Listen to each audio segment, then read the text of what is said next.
Hello दोस्तों, नमस्ते, प्रणाम। मैं आपके संगीता पटेल अपने यूट्यूब चैनल में आप सभी का स्वागत करती हूँ। एक छोटा सा कहरा हुआ नाच गीत है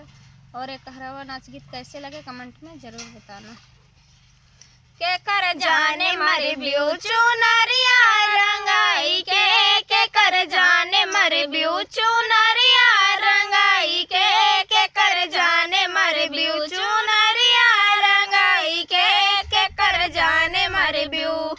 बागा में मार गई बगीचा में मार गयूं, बागा में मार गई बगीचा में मार गई मलिया पे मार गयूं फुलवा तोड़ाई के, मलिया पे मार गयूं फुलवा तोड़ाई के कर जाने मर ब्यूचू नरिया रंगाई के कर जाने मर ब्यूचू नरिया रंगाई के कर जाने मर ब्यू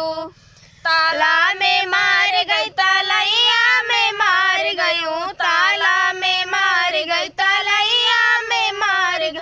अरे धोबिया पे मार गयूं कपड़ा धोलाई के, अरे धोबिया पे मार गयूं कपड़ा धोलाई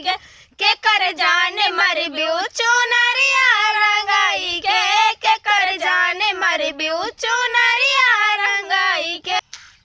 कर जाने मर ब्यूचू नरिया रंगाई के कर जाने मर ब्यू महिला में मार गई दू महिला में मार गयूं, महिला में मार गयूं दुई महिला में मार गई, अरे रनिया पे मार गयूं सजिया सुलाई के,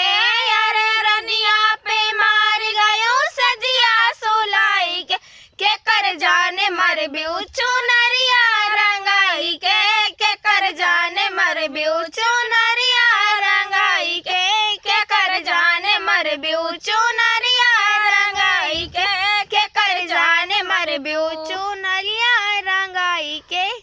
कैसे लगे कहरा हुआ नाच गीत कमेंट में ज़रूर बताना। तब तक के लिए नमस्कार।